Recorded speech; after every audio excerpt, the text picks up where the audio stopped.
The mules are in the corral. Welcome to Mule Talk, and I'm Cindy K. Roberts, your host. And our author, TV personality, and world-renowned mule trainer, Meredith Hodges of the Lucky 3 Ranch. Okay, here we are. We're going to do part 2 of donkey training and this donkey school stuff. I love it. This is great. So I think it helps you to understand your mule a little bit better. Oh, yeah. Because donkeys are so drastically, seemingly slow about responding, and then they're so stoic about it. When you go to get on, you think, oh, yeah, we're all ready to go. They lead you down a path. And there you go. Not the right one. Yeah, they're leading you down a path where they can get rid of you anytime they want to, you know?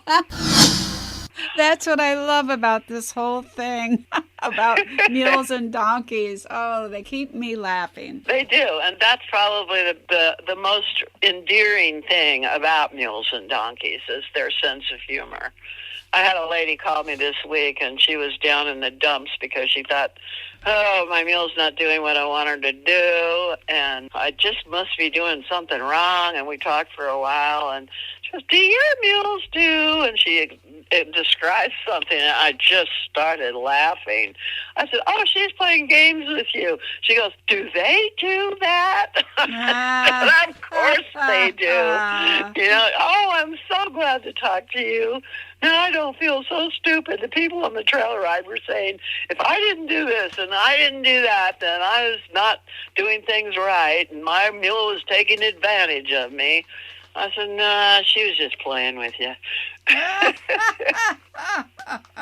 So it's kind of like that, you know? And if you keep this good sense of humor about you, and you're willing to be patient and take the time to really break these things down into tiny, tiny steps, then it's all going to go better. And as we spoke in part 1 of this series, we took all of part 1 just to describe the groundwork, which will take 3 to 6 months if you go through it all. And the 3 to 6 months, I say 3 to 6 months because a lot of mules and horses can get through it in 3 months.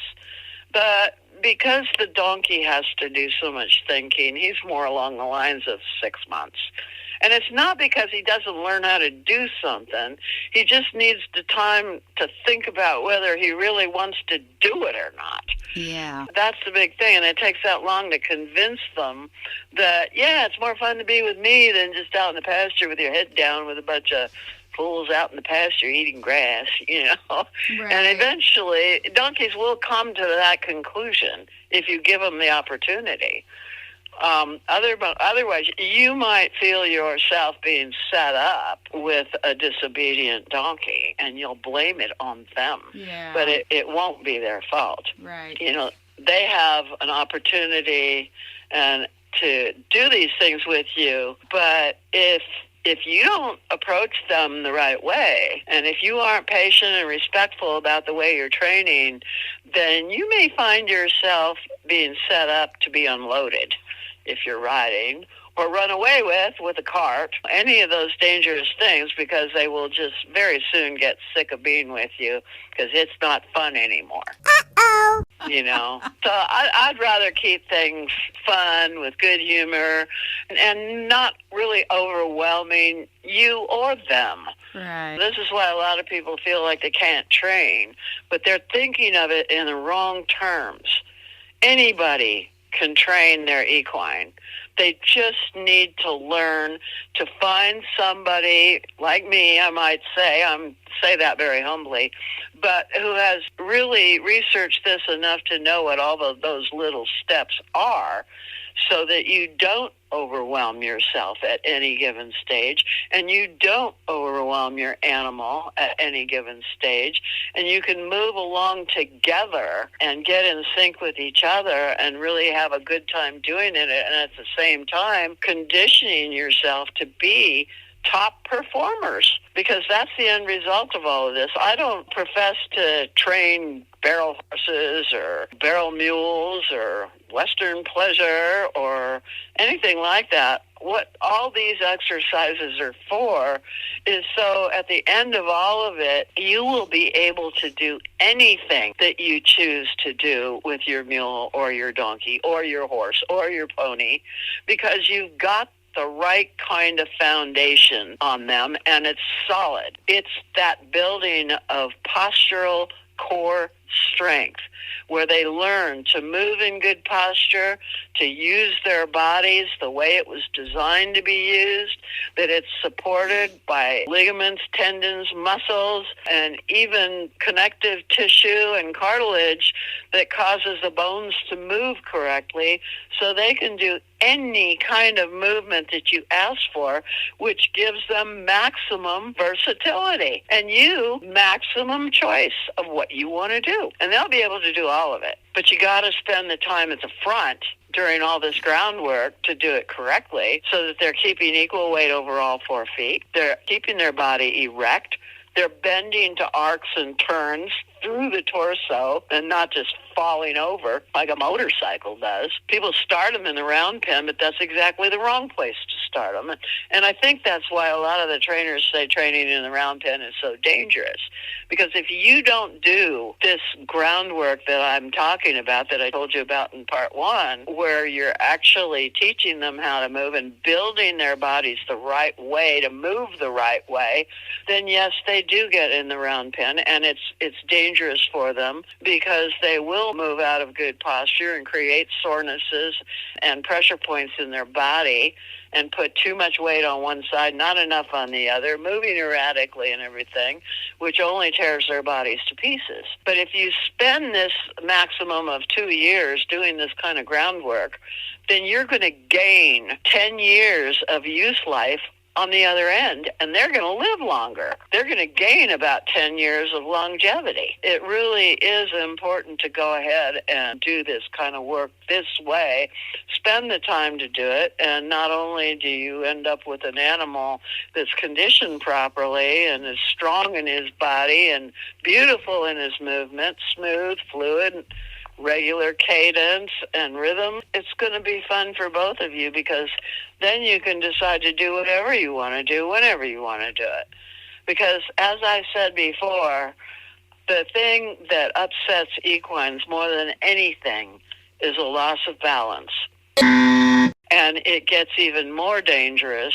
It's dangerous when you're riding them and they lose their balance and they run off with you. Sure. And they bolt and run. Yeah. But it's even more dangerous if they're in harness and pulling a vehicle. Oh, yeah. And if you take the time to go through all this, then they'll be able to do everything calmly, effectively, and they won't get flapped over it. And any kind of anxiety or resistance is going to be kept to a minimum, if any at all. I mean, I've had animals that had tension from, me doing some of the things that other trainers thought were the things I should have done. But all the animals, since I've learned about going slow and doing this way, I mean, I got 12 of them out there right now that are all over 30 years old that are still useful riding animals and very responsive, totally broke, totally calm, relaxed in their bodies, always want to go do whatever with me. All I got to do is call them, and they all run to the gate and go, take me, take me. And we have a good time together. Right. No big deal. So, yeah, it's definitely worth it to put the time in here and get these things done. So what we're going to talk about is, by walking your donkey through all these different phases of training, and before going on to the trot, you have given yourself and your donkey an opportunity to learn to negotiate and perfect your movements before you ask for speed. This allows for more perfection of coordination to take place, so things are less likely to fall apart when you do add a little speed. This is the most obvious difference between mules or horses and donkeys. Horses and mules are difficult to slow down in training because of their flight instinct, and are better equipped to handle walk, trot, canter all at once, moving from a confined area to more space and ultimately through obstacles. Donkeys, however, with their freeze instinct, get worried, and they won't move if they're overwhelmed and confused. And for this reason, their training is approached a little bit differently. By now, your donkey should be walking really well in the round pen, both lunging and in the drive lines on straightaways and turning. He should be walking the hourglass pattern and the perimeter of the wall of the arena and crossing straight diagonals for changes of direction. He should be walking through straightforward obstacles and getting in and out of your trailer easily. He should be moving away from pressure a lot more easily through the turns on the forehand and haunches while on the lead line. Now, in terms of the trailer, what you might not think about with a donkey is that same old thing.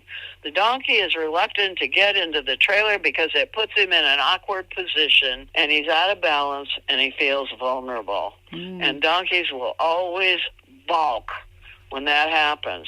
However, if you take and use my approach of using a lunge line tied to their halter, not with a snap, run to the front of the trailer and then brought back to the behind, and just keep the tension on that line and wait for them to offer the step up into the trailer, knowing there are oats in the bin at the front when they get there. You always have those waiting for them there, and you don't give them any while you're behind. They've got to get in the trailer to get that reward. When you do that repetitively and routinely, pretty soon they just walk right in. So, but forcing them will only create resistance, and you want to avoid that at all costs with a donkey. So you're going to go ahead and review his turn on the haunches, turn on the forehand, both while he's on the lead rope, while he's in the drive lines, while he's in the round pen, while he's in the open, and just give him a complete review of that. And then you can go ahead and get on. Once he's learned all this, turn on the haunches and everything in the round pen, the lead rope, and then on the drive lines, then you can think about perfecting it a little bit more while you're under saddle in the open arena in the hourglass pattern. You can have more variation of the things that he's already learned. Instead of just going right through the pattern, you can go through the pattern on one side and create one half of the hourglass, and then go down the long side and do a reverse or turn on the haunches and go double back the other way, and then do the serpentine through the pattern, which is what this is, the serpentine going back the other way. And doing these variations on the pattern will give him more versatility and will cause him to be more reactive to your cues. Because once he learns these patterns, it is easy for an animal to get pattern trained.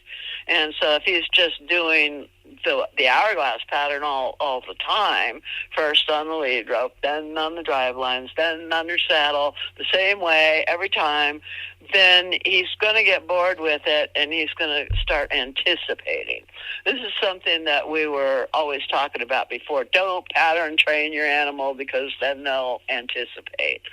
Well, that's if you think about it mentally. If you think about it from a body standpoint and conditioning the body, you need to pattern train them so that you're not always interfering with the symmetrical development of the core elements.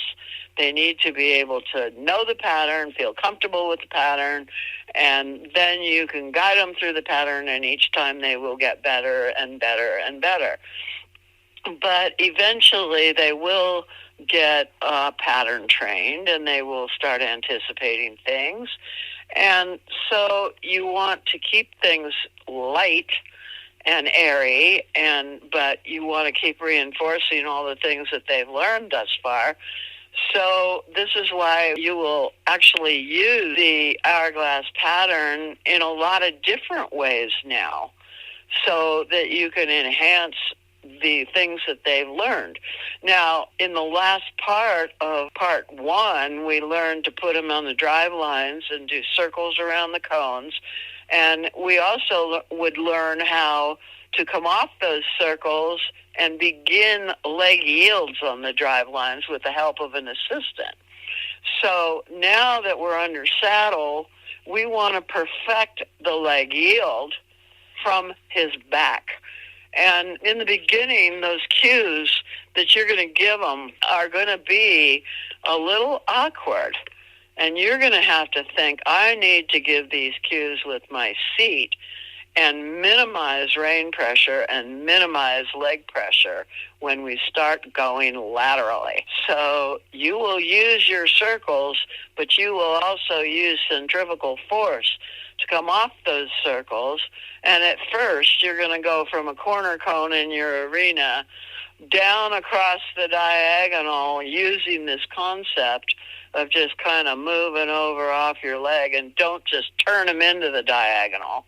You will turn them into the diagonal the first time you cross the diagonal, and maybe even 2 or 3 times. But then eventually what you want to do is go ahead and take a circle at that cone and come off that diagonal and try to keep them as straight as you can while they leg yield sideways. And at first, they're not going to be able to do the whole length of the diagonal, so it would be better to just come off a corner cone diagonally to the center cones and then go straight through the hourglass pattern the way he has learned it, so that he's going, oh, well, we did a circle around the cone, and it felt like we were going a little sideways, and we kept going sideways for a while, but then we got to the middle, and then we went straight, and we did a circle there that was just a straightforward circle, and then straight forward to the next corner cone and another circle. So you don't do it too often, but you throw in a couple of lateral moves. And I've got diagrams in a lot of these articles that I have that coincide with the ground driving diagrams that you will do. And now we're just going to practice them under saddle. And it will be a constant thing, just like it was in part 1, of starting to accept a couple of steps. And maybe you don't make the circle around and then drift sideways to the middle. You might only drift 2 steps sideways, and then he's going to want to turn and go straight. But when he does that, then you can just go, whoa, after a couple of steps of sideways, just go, whoa, and he'll stop. And then you lean over and you give him some oats. You go, yeah, that's what I want. And then next time you do a circle and try to stay sideways, he might give you 3 steps or 4 steps. And so that's what you do. You just break it down that way. You reinforce it. When he's under saddle, it's a little easier to reinforce it with your legs for him to move sideways, but he can become very discombobulated in the reins, because the reins, you're supposed to lead with the rein in the direction of travel, but his body in a leg yield is bent the opposite way. So he's going to go, well, why are you pulling on my head this way when you got me cocked the other way? So the reins can get in the way. And for this reason, you want to go ahead and introduce him to rein cues by doing these exercises in the ground driving instead of doing it under saddle. As you'll be able to see the picture of my donkey as he's going along the rail and then asked to do a turn on the haunches. The leading rein is the right rein, but he's overbending his head, and he's still not on the pivot foot as he's going around. But he's going, what is this? Yeah, this is a new move. It's actually not a new move, but he's not on the drive line, so he doesn't get it. Oh, okay. So this is why he's all twisted. So if you're going to be bouncing back and forth under saddle and back to the drive lines, with the assistant, without the assistant. And remember, we use the assistant's body language to help the animal be directed so that you don't have to give as much direction through the reins and your legs, and you can keep things really light and then start thinking about moving more from your seat to speed him up, to slow him down. You lighten your seat to speed him up. You deepen your seat to slow him down. You go alternate pressure forward to get him to go forward, alternate pressure backwards from your seat to get him to back up. So this gives you a time that you can go ahead and let him have more responsibility for the things that you're doing. And then when you're teaching him to turn right and left, now it's more important than ever to start using G and ha for right and left so that you can stay off your reins. Okay. Okay? Yeah. So you will be going down the rail, coming out of that hourglass pattern, and maybe you want to double back and do a reverse on the rail. Like in this one, he's doing G. He was going down the rail, tracking left, but now I slowed him down and did a turn on the haunches to go back. And so what I'm doing is I'm turning him with pressure from my leg, but not much on the other side. A little bit of pressure from my little finger to turn his head in the direction of travel. But I'm saying G, and saying G means right. Go right. We're changing directions. Go right. And so you wanted to teach him how to do that.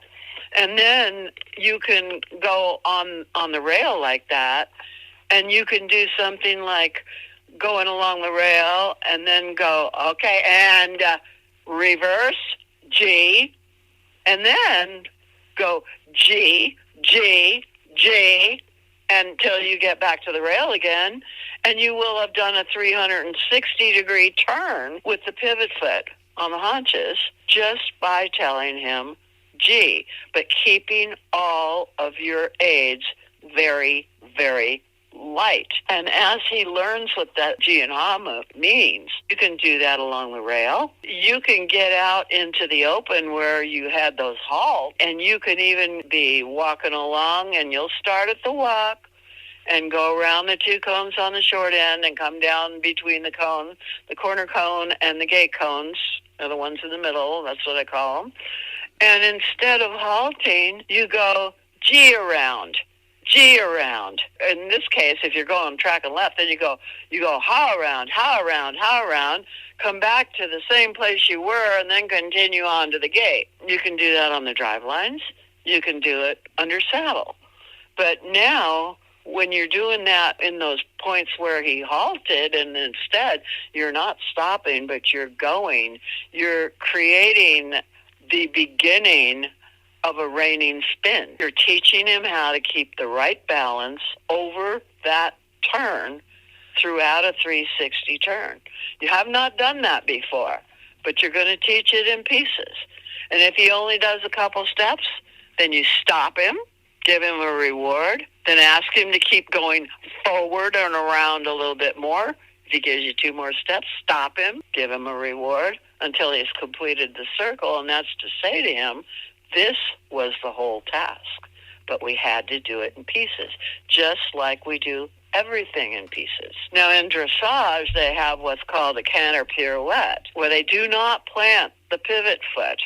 What they do is they canter around in a 360, and that is a correct dressage pirouette. A correct reining spin, you plant the pivot foot, but you want your donkey or your mule to know all the steps involved, and when you're asking for a canter pirouette and when you're asking for a reining spin. And you're going to do that through your seat, but you're not going to be able to do it through your seat right away, because you got to get all these components together and know what they feel like in your body and his. And he's doing the same thing underneath you or in front of you if you're on the drive lines. So just have patience, and he'll eventually get it. When he's getting fairly well at executing his turns on the haunches and turns on the forehands on the drive lines, you can progress to doing them under saddle. Just remember to keep things slow and accurate.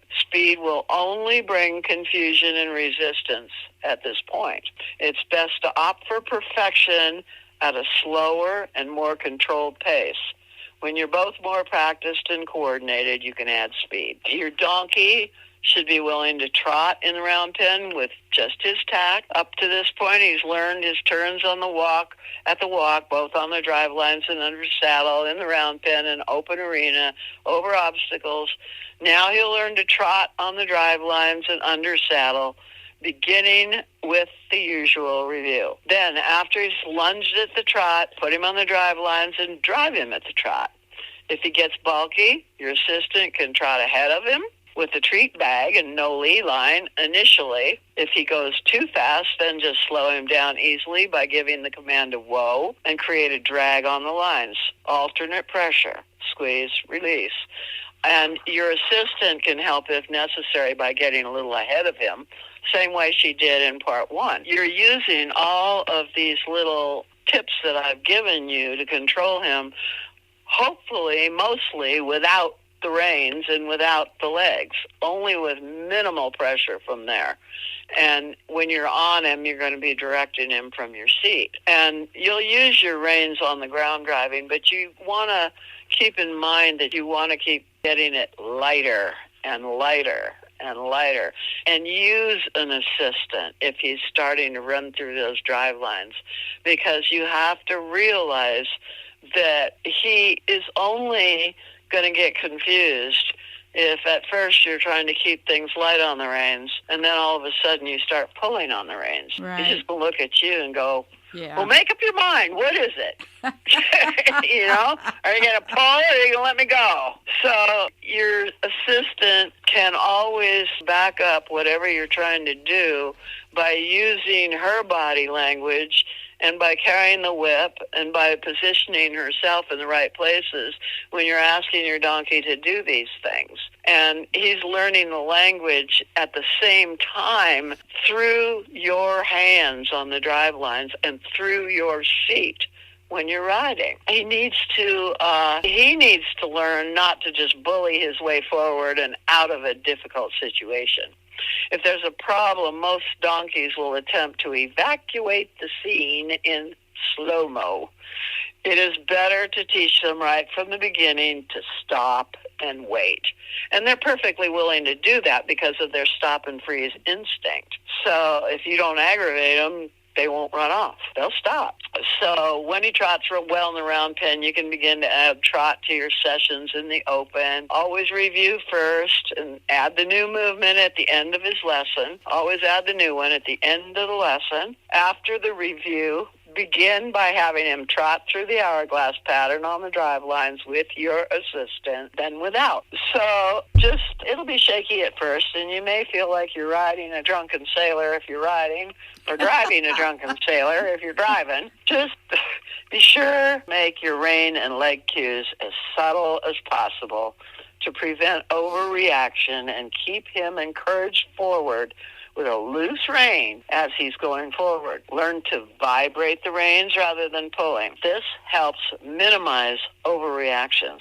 Soon your donkey will be doing the pattern smoothly on your commands alone. When he has learned the pattern well, he can progress to the perimeter of the arena at the trot. Do this only after he is going well in the pattern, or you may find the pattern impossible after he learns to trot on the perimeter. After he's learned to trot smoothly and obediently without interruption, you can vary both of these exercises by walking part of the pattern, then trotting some of it, then walking again. Do the same on the perimeter of the arena. It's best to walk the short sections and trot the long ones. In other words, walk the short sides and trot the long sides.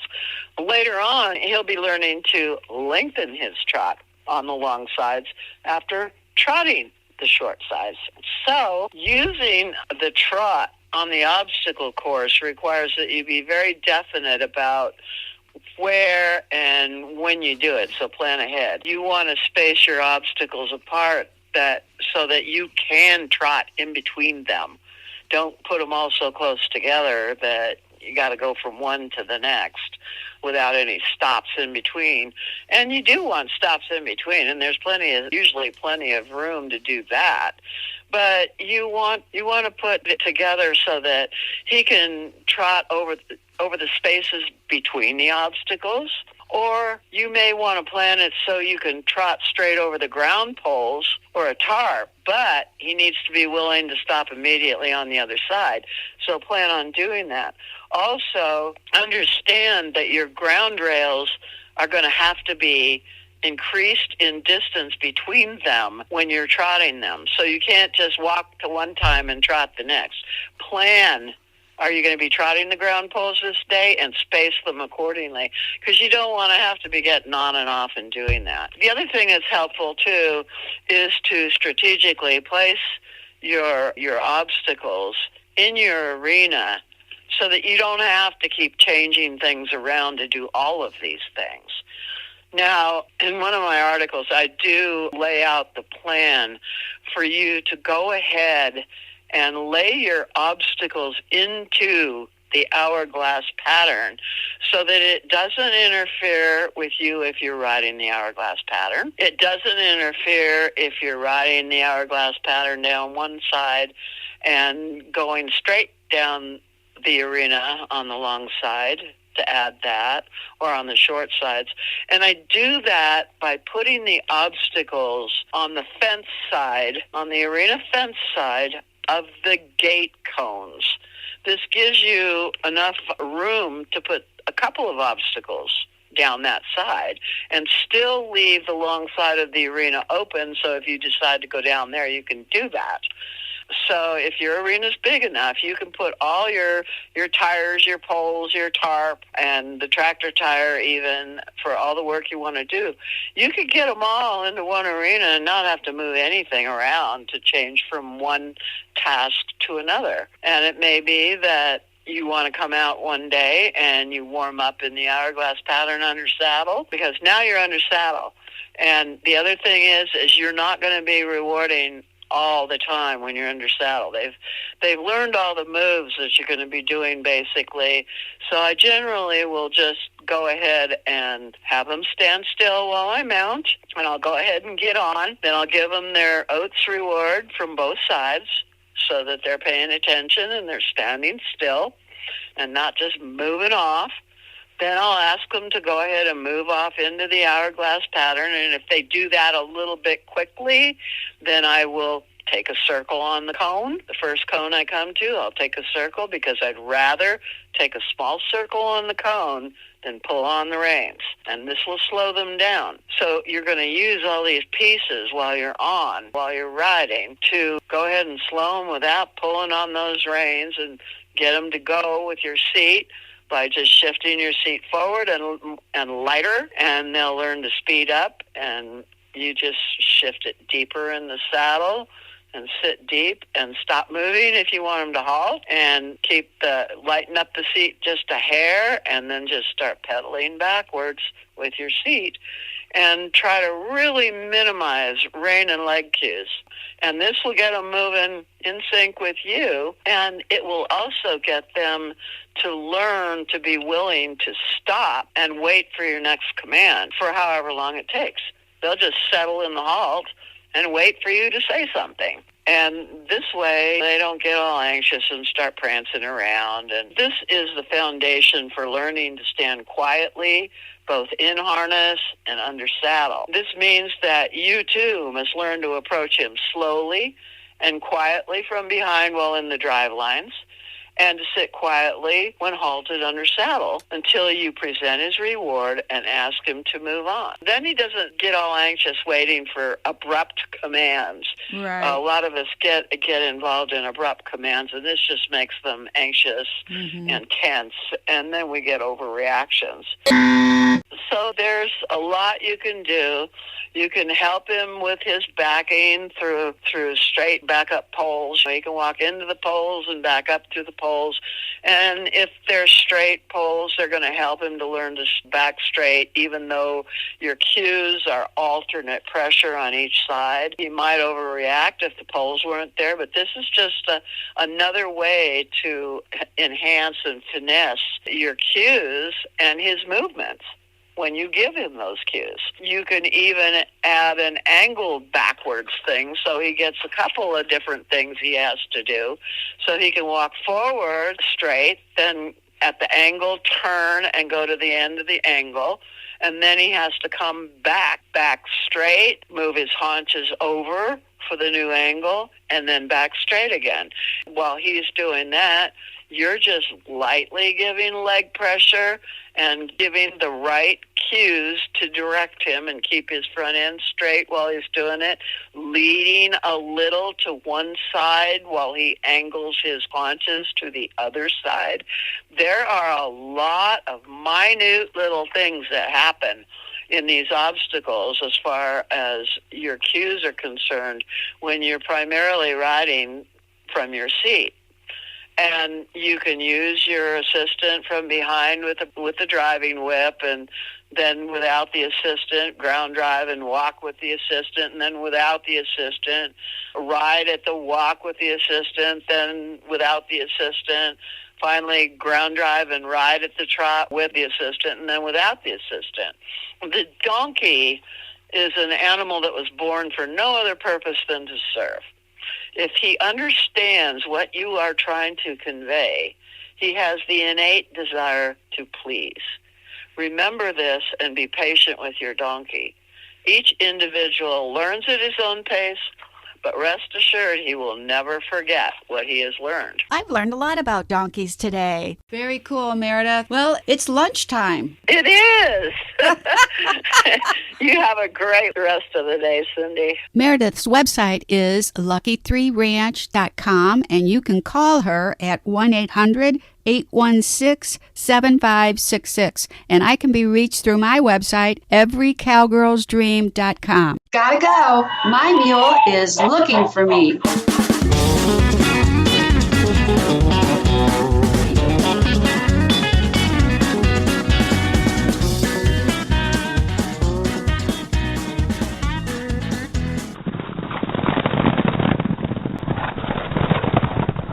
Mule Talk is an Every Cowgirl's Dream production.